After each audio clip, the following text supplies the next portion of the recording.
or at least the next couple of years. And if they make that decision that they want to keep him here because of the leadership he's brought, because of the consistency with from him offensively and all of the positives that he has brought, if they want to keep him, they have to keep him on the roster now, so then they can go over the cap to extend him next summer. If they were to let him go and then try to re-sign him in free agency, they'd be much more limited in what they could offer him from a salary standpoint. But they could give him a nice, healthy raise this summer and not really have to worry about it, other than the luxury tax line that you would be getting close to because of just by keeping him on the roster. And so I think that there are many people in the organization that would like Derrick Rose to stay here for the next couple of years. And so if they make that decision, you should probably keep him and then try and work out some sort of extension with him before free agency begins. The final part of that equation is that because Derrick Rose has been in the league as long as he has, and he is on a veteran minimum deal, he essentially has a no-trade clause. So he can veto any trade that comes his way. And so if a team like Orlando or Phoenix or a lot of other places who maybe are not in the playoffs right now and are looking at the rebuild and would offer something for him, he could say, no, I don't want to do that. And so that complicates matters as well. Dang. From Cameron Thompson on Twitter, Wiggins has played better. This is an insightful question. Wiggins has played better of late, but previously he was not good. In post-game interviews, I got the sense he thought he has accomplished a lot during his career. Do you get the sense that he feels content with the way he is producing? Yeah, I don't know if it's content, but it is a good question and a good observation, because I do think that there is part of Andrew Wiggins that says, hey, look, I won the Rookie of the Year. I'm already second in franchise history in scoring.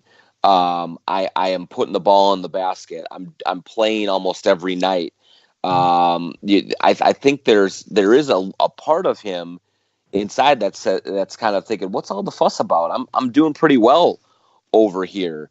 But you'd hope that there would be sort of this fire in his belly in terms of not settling and not taking what he has done and saying, yep, that's good enough. I thought one of the things that stood out to me last year was after the Rockets series, he said, I didn't meet my own standards that I set for myself.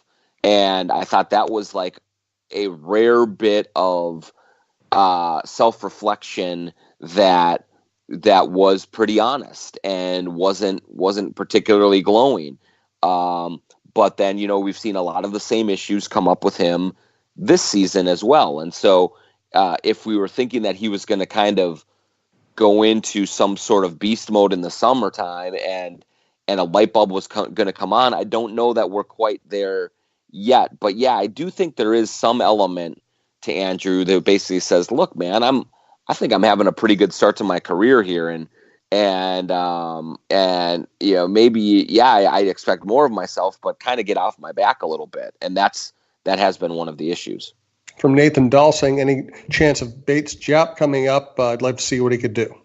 Yeah, he's with the team right now, and they certainly could use him sometimes. And I thought we were going to see him in Utah when that lead got to 23 points, and then the Wolves went on an unbelievable run, and they didn't, and they didn't go to him. He's pretty much a stretch 4 right now, and you already have Taj Gibson, Dario Saric, and Anthony Tolliver at that 4 spot. And so right now I just think it's kind of a numbers game for Keita, and why he's not seeing the floor a little bit more. Ryan is playing some of the veterans over him, just like Tibbs played some of the veterans over him, and I think he's right to do that. So I don't know that we're going to see any sort of run anytime soon where he's playing 15 or 16 minutes a night, and you're really going to start to get to evaluate how far he's come here as a rookie. If they bottom out and it becomes more clear that they're a lottery team and winning isn't the top priority, you might see more Keita, but not right now. I think long term he has a chance to be here and be effective, but just not right in the immediate future here. Two more Twitter questions. A lot of really good Twitter questions today. We appreciate it. Some of them we had already addressed by the time we got there, so I'm not getting to all of them, but they're all appreciated. From Ryan Rand, with this year being considered a weak draft, think there's any chance of the Wolves using the first-round pick to get away from some long-term money? Well, it is interesting. I mean, certainly at the very, very top of the draft, it's incredibly strong. I mean, everyone in the world wants Zion Williamson. Right. Like, he is considered a franchise-changing type of a player. And I think there's a couple other Duke guys who are really good.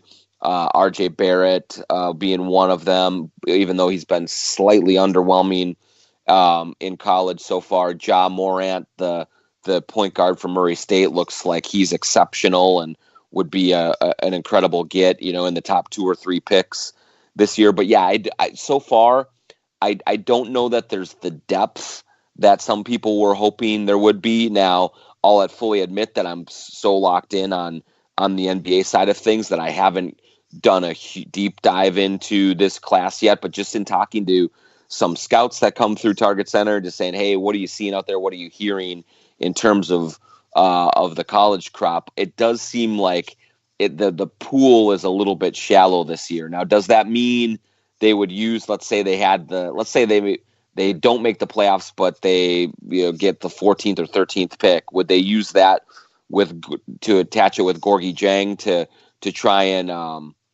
get off a deal like that?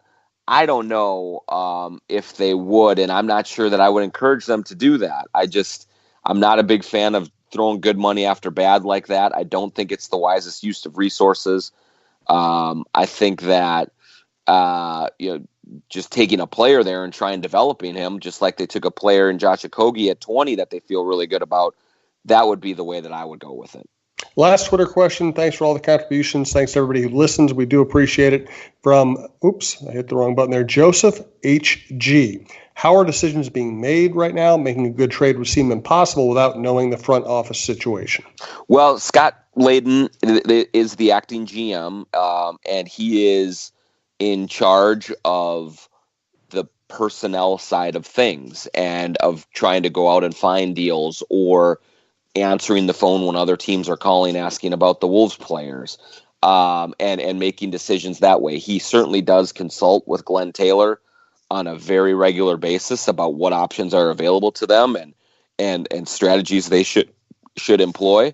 The one thing that I don't have a good read on is how honest is Layden being with this situation right now, and I wouldn't blame him if he wasn't. He wants to keep this job, and so if he wants to keep this job, his quickest path to that is making the playoffs. So he's probably looking at options to bolster the roster, trying to go out there and make deals that make this team better right now.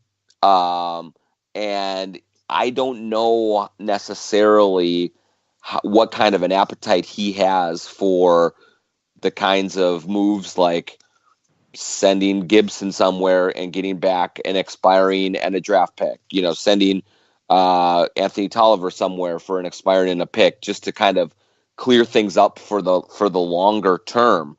So that is a very tough conflict that I think the Wolves are trying to navigate right now, is they have a few people who really want to stay in this thing long term, but nobody really knows if they're going to yet, and that could affect how they approach this job going into the deadline.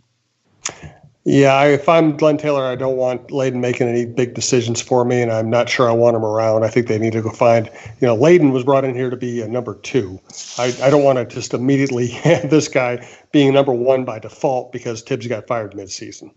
Yeah, it's, that's the tough thing. And the other part of it is I think that Glen Taylor doesn't have much of an appetite for being a seller either. And whether that's the right choice or the wrong one, you can make arguments, I think, on both sides of that. But I don't know that there's going to be some sort of significant move that would be potentially franchise changing when you have all of these other questions that you still have to answer about the front office, about the coaching staff, about all of those things. And so I think they'll go out and look at deals, but if you were to decide to move Taj Gibson or Anthony Tolliver or even like Teague or Bayless, like those are relatively minor moves that aren't going to totally upset the apple cart. But certainly if you were ever got to the point, and I'm not saying they are, but if you ever got to the point where you're considering trading Wiggins, that's a major decision that Glen Taylor has to have a big say in, and really that you probably want your permanent guy making, not an interim guy. And now if you decide to make Scott Layden your permanent guy, okay, then you let him make those decisions and go for it. But they're not there yet, and that really does paint them into a difficult corner. Great stuff, John. Thanks to Brandon. Thanks to our listeners. We will talk to you next week.